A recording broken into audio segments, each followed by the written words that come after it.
Hello dear students, in today's lecture we are going to our next concept, that is electric cell किंवा electric circuit.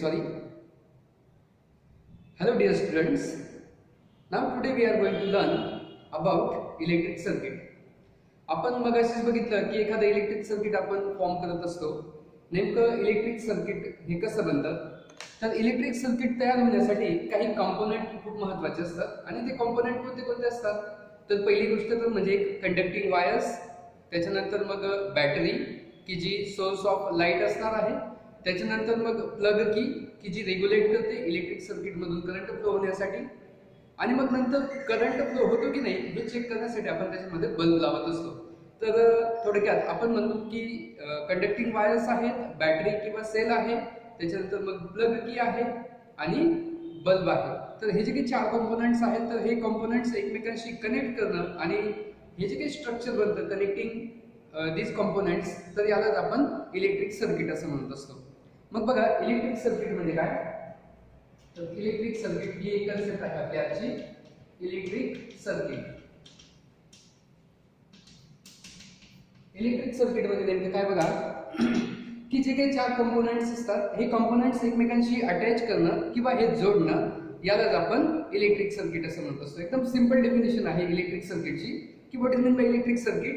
तर जे काही electric सर्किटची components असतात, ते कंपोनेंट्स एकमेकांना अटॅच करणं, त्यालाच आपण इलेक्ट्रिक सर्किट म्हणतो. म्हणजे the structure of electric component to attach each other is called as electric circuit. मग बघा या ठिकाणी इलेक्ट्रिक सर्किट कसं फॉर्म होईल की आपण सुरुवातीला कंडक्टिंग वायर्स घेऊया की ही एक कंडक्टिंग वायर्स आहे आणि या कंडक्टिंग वायर्सला आपण या ठिकाणी बॅटरी जोडली, हा सेल जोडला, आणि ज्यावेळेस आपण मोर दॅन वन सेल जोडत असतो, म्हणजे एकापेक्षा जास्त सेल जोडले तर तिला आपण बॅटरी म्हणतो. म्हणजे सेल किंवा बॅटरी कनेक्ट केली या पद्धतीने, आणि नंतर मग या ठिकाणी आपण प्लग की दाखवली, आणि ही कंडक्टिंग वायर्स हा या ठिकाणी आपण करंट फ्लो होत आहे की नाही हे बघण्यासाठी आपण बल्ब जोडला, आणि या ठिकाणी आपलं इलेक्ट्रिक सर्किट कंप्लीट होतं. बघा कोणते कोणते कंपोनेंट्स जोडले, तर पहिला कंपोनेंट झाला की ही झाली तुमची इलेक्ट्रिक म्हणजे कंडक्टिंग वायर्स, त्याच्यानंतर बॅटरी ऑर सेल, प्लग की, आणि ही जी कंडक्टिंग वायर्स आहेत ती आपण बल्बला जोडले. बल्ब हा सांगेल की करंट फ्लो होतो की नाही, म्हणजे बल्ब जर कधी क्लोज झाला तर आपण म्हणतो की इलेक्ट्रिक करंट फ्लो होत आहे. त्याच्यानंतर मग या सर्किटमध्ये आणखी एक असतं की एक डिरेक्शन आपण दाखवत असतो की करंट फ्लोविंगची, म्हणजे करंट कुठून कुठं फ्लो होतो याची डिरेक्शन दाखवतो, आणि ती डिरेक्शन असते की हा झाला बॅटरीचा पॉझिटिव्ह टर्मिनल आणि हा आहे बॅटरीचा निगेटिव्ह टर्मिनल. म्हणजे जी छोटी एंड असते ती निगेटिव्ह टर्मिनलची असते, जी मोठी एंड असते ती पॉझिटिव्ह टर्मिनलची असते. आणि बॅटरीच्या दोन एंड मध्ये, म्हणजे बॅटरीच्या या दोन एंड मध्ये आपण म्हणतो की एक जो एंड असतो तो पॉझिटिव्ह असतो, दुसरा जो एंड असतो तो निगेटिव्ह असतो, आणि नंतर मग एका एंड पासून दुसऱ्या एंड पर्यंत आपण कनेक्टिंग वायर्स मध्ये सर्किट जोडलेलं असतं. आणि करंट फ्लो होण्यासाठी बघा एक प्लग की असते, प्लग की आपण अशी सुद्धा दर्शवित असतो की या पद्धतीने बघा प्लग की अशी सुद्धा दर्शविली जात असते. आणि या ठिकाणी जर कधी आपल्याला करंट बंद ठेवायचं असेल तर प्लग की आपण या पद्धतीने दर्शवितो, करंट सुरू असेल तर ती या ठिकाणी कनेक्ट होऊन जाते, म्हणजे या पद्धतीने आपलं सर्किट बनत असतं. म्हणजे थोडक्यात आपल्याला एक सांगता येतं की याच्यामध्ये चार कंपोनेंट्स आहेत. एक कनेक्टिंग वायर्स की जे सर्किटला कनेक्ट करतील, म्हणजे या कंपोनेंटला जोडून ठेवतील. त्याच्यानंतर आहे आपला सेल किंवा बॅटरी की जो सोर्स ऑफ लाईट आहे, म्हणजे तो या ठिकाणी पोटेन्शियल डिफरन्स क्रिएट करणार आहे. आणि पोटेन्शियल म्हणजे कंडक्टिंग वायर्स म्हणजे काय की तो सबस्टन्स की ज्याच्यामध्ये चार्ज पार्टिकल्स आहेत आणि ते इक्वल असतात, पण यांच्या लेवल आपल्याला लेवल जी असते ती इक्वल असते, आणि तिच्यामध्ये लेवल क्रिएट करावी लागते, आणि तो लेवल क्रिएट करणारा सोर्स म्हणजेच आपली बॅटरी. आणि त्याच्यानंतर मग करंट फ्लो होत असेल तर ते रेग्युलेट करायचं आहे, म्हणजे चालू बंद करायचं आहे, तर त्याच्यासाठी आपण प्लग की वापरत असतो. आणि त्याच्यानंतर मग बल्ब जर कधी क्लोज झाला तर आपण समजायचं की या इलेक्ट्रिक सर्किट मधून करंट फ्लो होत आहे. म्हणजेच बघा की इलेक्ट्रिक सर्किट आणि इलेक्ट्रिक सर्किटची ही झाली सर्किट डायग्राम. आणि current always flow from positive end किंवा positive terminal to negative terminal, whereas electrons are moved from negative terminal to positive terminal. हे पण एक लक्षात ठेवा, हे आपण मगाशी मागच्या व्हिडिओज मध्ये बघितलेलंच आहे. ही झाली आपली सर्किट डायग्राम. आणि इलेक्ट्रिक सर्किटची डेफिनेशन काय सांगाल मग, तर the structure of the structure of electric components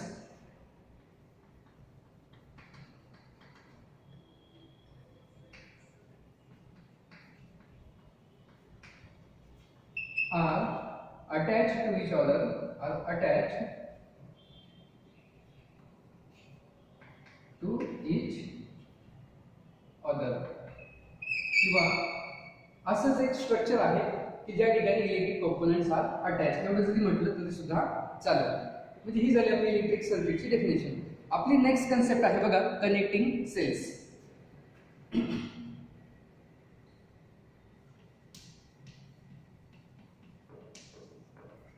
connecting cells बघा मित्रांनो, आपण माझ्याकडे एक टॉर्च आहे, म्हणजेच एक बॅटरी आहे टॉर्च. तिच्यामध्ये मी एक सेल वापरलेला आहे आणि मी जर तरी ती बॅटरी चालू केली तर मला लाईट मिळतो. I will get the light.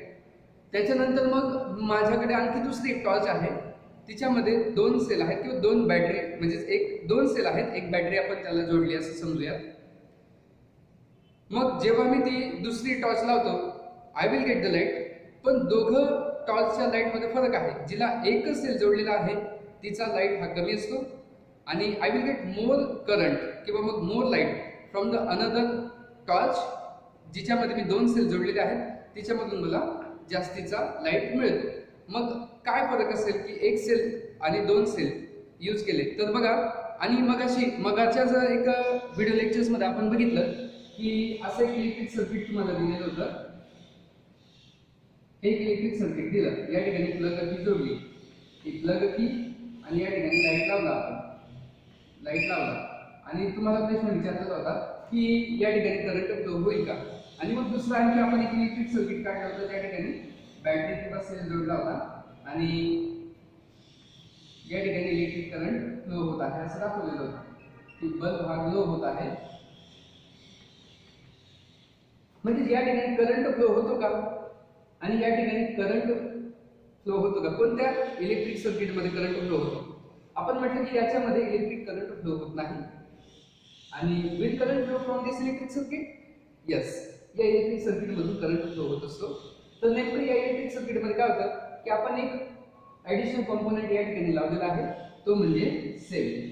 बघा सेल दर्शवण्यासाठी आपण हे साइन वापरत असतो.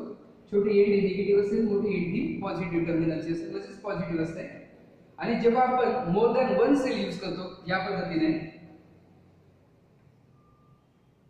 तेव्हा आपण त्याला बॅटरी म्हणत असतो. म्हणजेच हे इलेक्ट्रिक सर्किट आहेत, इलेक्ट्रिक सर्किटचे जे काही कंपोनेंट्स आहेत तर हे या सिम्बॉल्सने दर्शवलं होतं. हा सेल आहे, ही बॅटरी आहे, बल्ब या पद्धतीने दर्शवतो, प्लग की या साइनने आपण दर्शवित असतो. तर हे पण लक्षात ठेवा, 1 मार्क्ससाठी हे तुम्हाला विचारलं जात असतं.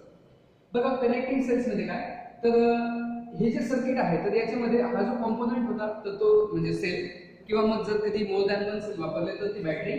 आणि हा काय काम करत असतो तर नेमकं समजा एक कंडक्टिंग वायर्स आहे आणि कंडक्टिंग वायर्स ही कोणत्याही सबस्टन्सची की that substance have charge particles. मग ते चार्ज पार्टिकल्स पॉझिटिव्ह आणि निगेटिव्ह इक्वल नंबर्स नसतात, पण मग हे जे काही असतात तर यांची लेवल इक्वल असते आणि यांच्या लेवलमध्ये म्हणजेच बघा two end of this conductor, दोन एंड मध्ये ती लेवल अगदी इक्वल असते. पण याच्यामध्ये जर कधी आपण बॅटरी जोडली तर मग आपल्याला पोटेन्शियल डिफरन्स, म्हणजे पोटेन्शियल डिफरन्स म्हणजे काय तर त्यांच्या लेवल मधला डिफरन्स हा क्रिएट करण्यात येत असतो. म्हणजे बॅटरीद्वारा पोटेन्शियल डिफरन्स म्हणजे लेवल मधला डिफरन्स क्रिएट करण्यात येतो, त्यालाच आपण पोटेन्शियल डिफरन्स म्हणतो.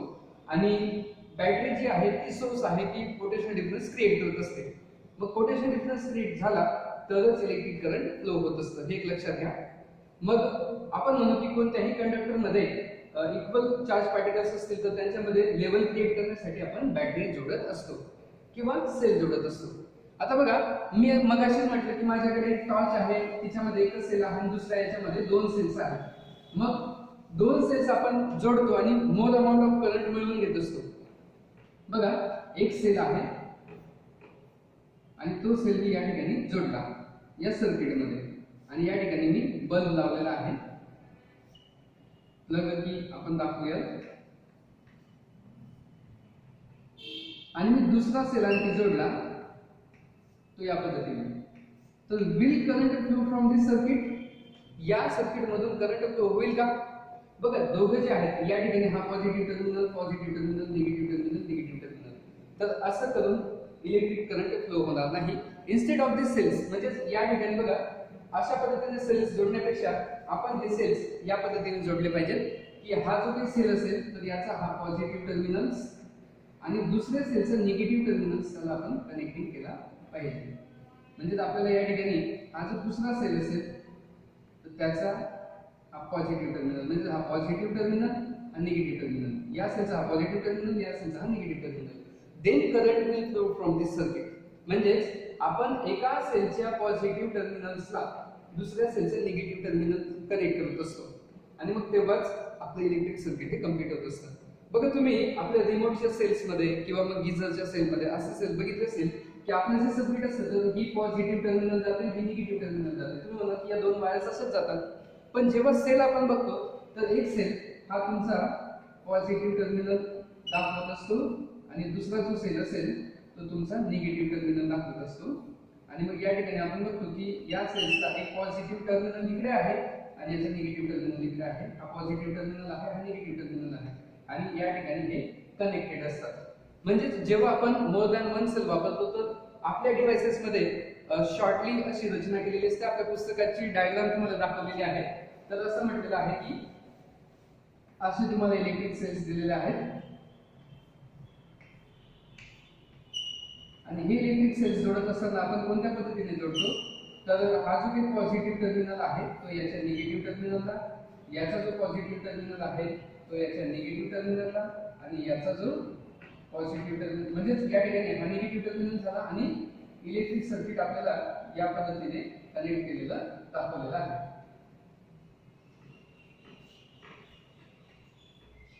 म्हणजे हा पॉझिटिव्ह आणि हा निगेटिव्ह आहे. तर अशा पद्धतीने आपल्याला कनेक्टिंग सर्किट दाखवलं म्हणजे कनेक्टिंग सेल्स दाखवलेले आहेत. आणखी एक महत्त्वाची गोष्ट की मी तुम्हाला मगाशी सांगितलं की माझ्याकडे जे दोन टॉर्च आहेत त्यांच्यापैकी एकामध्ये मी एक सेल वापरला तर मला कमी लाईट मिळाला, दुसऱ्यामध्ये मी दुसरा सेल वापरला तर मला अधिकचा लाईट मिळाला. म्हणजे यामध्ये काय सांगता येतं बघा की सपोज दॅट हा जो सेल आहे हा 2 व्होल्टचा आहे, दुसरा जो सेल आहे तो पण 2 व्होल्टचा आहे आणि तिसरा जो सेल आहे तो 2 व्होल्टचा आहे. आणि मी जर कधी हे तिघही सेल एक सोबत जोडले, वन सेल पासून मला 2 व्होल्ट एवढं करंट मिळत आहे, त्याच्यानंतर मी तिघ जर कधी जोडले तर मग मला 2 + 2 + 2 तर 6 व्होल्टचा करंट मिळेल. म्हणजे आपल्याला एक सांगता येतं की कनेक्टिंग सेल्स या पद्धतीने जोडले जातात की कनेक्टिंग सेल्स जोडत असताना जर तरी आपण कनेक्टिंग सेल्स जोडले म्हणजे सेल्स जर तरी एकमेकांना कनेक्ट केले तर त्यावेळेस एक लक्षात येईल की एक सेल जो पोटेन्शियल डिफरन्स क्रिएट करतो म्हणजे more potential difference we will get more amount of current. म्हणजेच एका सेल पासून जर तरी पोटेन्शियल डिफरन्स क्रिएट होत असेल 2 व्होल्टचा तर दोन सेलमुळे 4 व्होल्टचा पोटेन्शियल डिफरन्स क्रिएट होईल. 3 सेलमुळे हा 6 व्होल्टचा करंट रिड्यूस होईल. म्हणजेच ज्या ठिकाणी पोटेन्शियल डिफरन्स एका सेलमुळे पोटेन्शियल डिफरन्स क्रिएट होतो 2 सेलमुळे त्याच्यापेक्षा जास्त पोटेन्शियल डिफरन्स क्रिएट होत असतो आणि जितका जास्त पोटेन्शियल डिफरन्स क्रिएट होईल तेवढ्या मोठ्या अमाउंट मध्ये आपल्याला करंट फ्लो होताना दिसेल. म्हणजेच थोडक्यात की कनेक्टिंग सेल्स या पद्धतीने असतील. लक्षात घ्या की ज्याही वेळेस आपण असं जोडत असतो मग हीच डायग्राम आपण या पद्धतीने सुद्धा दाखवू शकतो. बघा ही जी बसची डायग्राम आहे तर ही आपण ऑब्विसली कशी दाखवतो की हा सेल म्हणजे ही बॅटरी या पद्धतीने जोडलेली म्हणजे ही झाली बॅटरी आणि त्याच्यानंतर मग या ठिकाणी प्लग की आणि या ठिकाणी बल्ब ग्लो होताना आपण दाखवतो. एक लक्षात घ्या पॉझिटिव्ह टर्मिनल, निगेटिव्ह टर्मिनल आणि डिरेक्शन या पद्धतीने दाखवायचे आहे.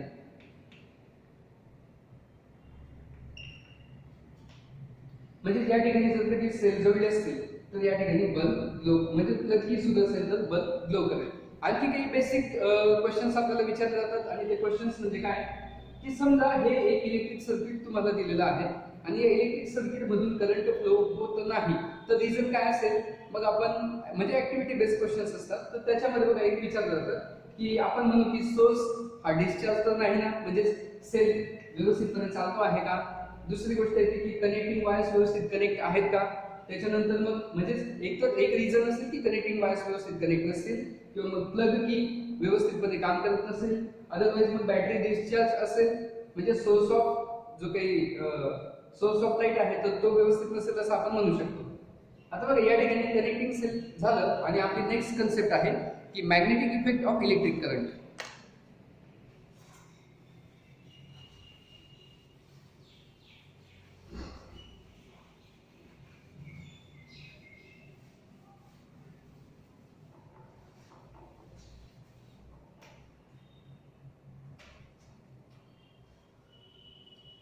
नेक्स्ट कन्सेप्ट आहे magnetic effect of electric current.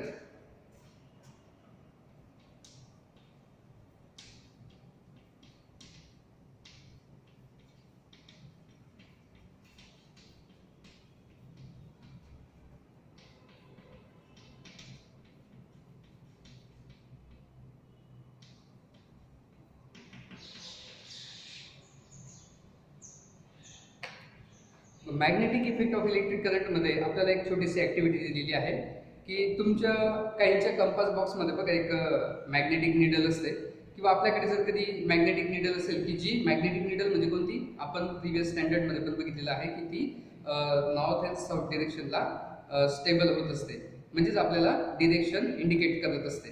ती मॅग्नेटिक निडल म्हणजेच मॅग्नेटिक निडल ही डिरेक्शन इंडिकेट करण्याचं काम करते थोडक्यात. बघा या ठिकाणी आपण एक मॅग्नेटिक इंडिकेटर किंवा मग मॅग्नेटिक निडल घ्यायची आहे. मॅग्नेटिक निडल आपल्याला एक मॅच बॉक्समध्ये ठेवायची आहे. बघा या ठिकाणी एक इलेक्ट्रिक सर्किट आपल्याला दिलेलं आहे. इलेक्ट्रिक सर्किट या पद्धतीने आपण कनेक्ट केलं. एक मॅच बॉक्स दिला, हा मॅच बॉक्स, आणि त्याच्यामध्ये आपण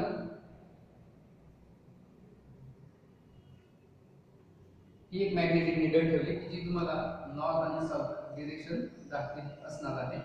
आणि हिला आपण काय केलं की आपलं एक इलेक्ट्रिक सर्किटच्या वायर्स कनेक्ट केल्या. या ठिकाणी बॅटरी जोडली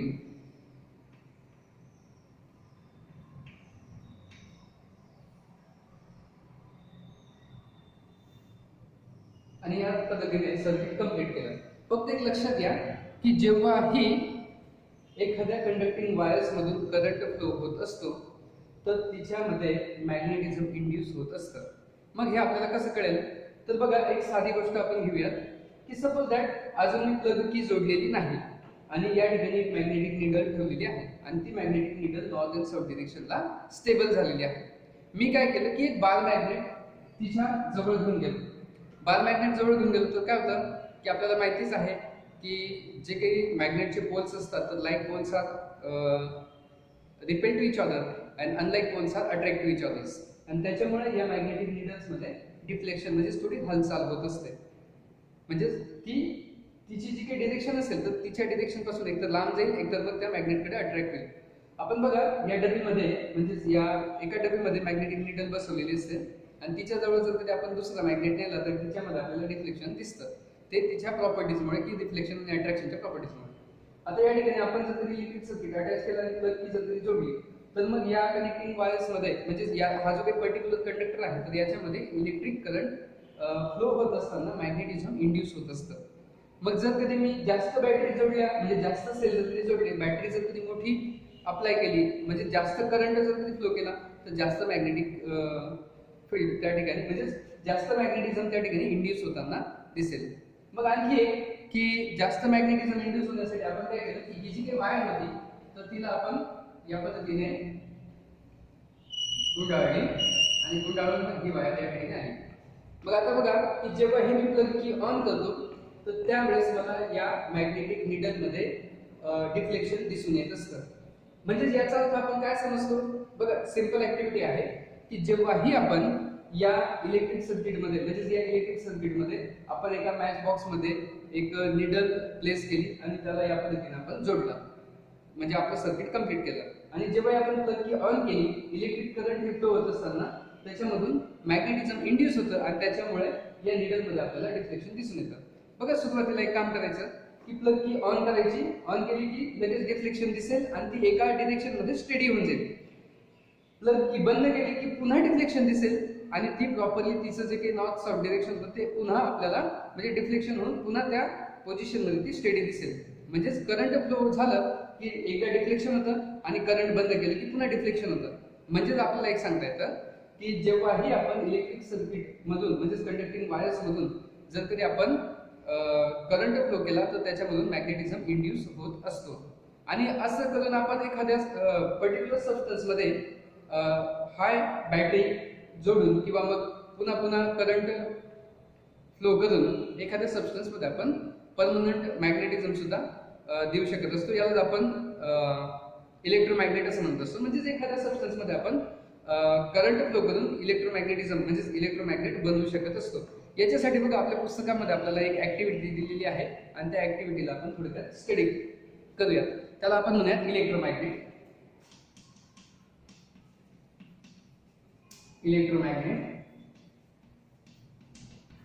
बघा आपल्याला एक साधी गोष्ट सांगितलेली आहे की आपण एक नेल घेऊया. आपण हा एक नेल घेतला आणि या ठिकाणी तर बारीक बारीक पिन्स ठेवले. आपण पिन्स असे काही पिन्स आपण या ठिकाणी ठेवले. छोटे छोटे पिन्स जे आपल्या पिन होल्डर मध्ये आपण लावलेले असतात त्या. आणि आपण काय केलं की या ठिकाणी ना एक वायर जोडली आणि या ठिकाणी दुसरी वायर कनेक्टेड म्हणजे एक सर्किट फॉर्म केला आपण. आणि या ठिकाणी प्लग की अटॅच केली आणि आपण काय केलं की या ठिकाणी वायरला अशा पद्धतीने गुंडाळली.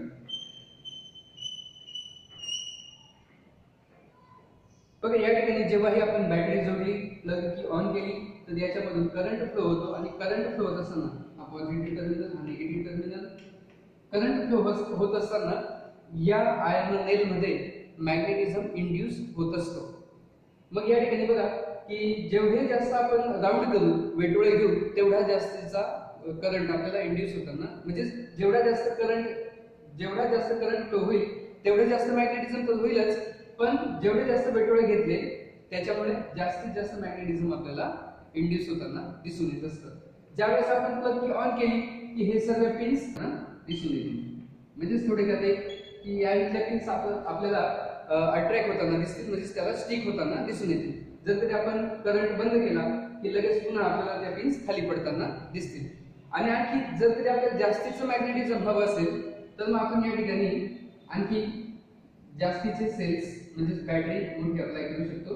जेवढा जास्त करंट फ्लो करू तेवढा जास्त मॅग्नेटिझम आपल्याला रिड्यूस होताना दिसेल. म्हणजे आपल्याला या ठिकाणी सिम्पली सांगता येत असतं की एखाद्या पर्टिक्युलर सबस्टन्स मध्ये किंवा कंडक्टर मध्ये आपण इलेक्ट्रिक करंट प्रोव्हाइड करून इलेक्ट्रोमॅग्नेट हा बनवू शकत असतो. बघा अतिशय सोप्या कन्सेप्ट आपल्या आजच्या पहिली होती की इलेक्ट्रिक सर्किट म्हणजेच कंपोनंट जोडणं त्याला आपण इलेक्ट्रिक सर्किट म्हणत असतो. त्याच्यानंतर कनेक्टिंग सेल्स जे काही एक सेल किंवा दोन सेल तीन सेल हे जे काही असतील तर एकमेकांना कनेक्ट करणं याला आपण कनेक्टिंग सेल्स असं म्हणत असतो. आणि त्याच्यानंतर मग magnetic effect of electric current हा टॉपिक बघितला. याच्यात एक गोष्ट राहिली बघा सांगायची ती म्हणजे की जेव्हाही आपण करंट फ्लो करतो तर त्या कंडक्टिंग वायर्स मधून मॅग्नेटिझम इंड्यूस होतं आणि हे मॅग्नेटिझम मोजण्यासाठी म्हणजे आपल्याकडे एक सायंटिस्ट दिलेले आहेत बघा हॅन्स क्रिस्टियन ओरस्टेड हे नाव लक्षात ठेवा. हॅन्स ओरस्टेड आणि याच्याच होनरमध्ये ओरस्टेड हे युनिट मॅग्नेटिझम इंड्यूस होणाऱ्या मॅग्नेटिझमसाठी ओरस्टेड हे युनिट आपण वापरत असतो. म्हणजेच हॅन्स क्रिस्टियन ओरस्टेड यांनीच हा प्रयोग पहिल्यांदा केला होता. म्हणजे त्यांना असं ऑब्झर्व झालं होतं की जर कधी आपण कनेक्टिंग वायर्स मधून जर कधी करंट फ्लो केला तर त्याच्यामध्ये मॅग्नेटिझम इंड्यूस होत असतो. आणि जर कधी मॅग्नेटिझम इंड्यूस होत असेल तर वायरच्या आजूबाजूला मॅग्नेटिझम इंड्यूस होतं. म्हणजे जर कधी वायर आपण जास्त गुंडाळली तर जास्तीचं मॅग्नेटिझम इंड्यूस होताना दिसेल. आणि हीच कन्सेप्ट आपली डोरबेल मध्ये सुद्धा वापरलेली असते. आपण थोडक्यात पुढचा जो नेक्स्ट टॉपिक आहे आपला तो डोरबेल तोच आपण आता बघूया. म्हणजे एक लक्षात घ्या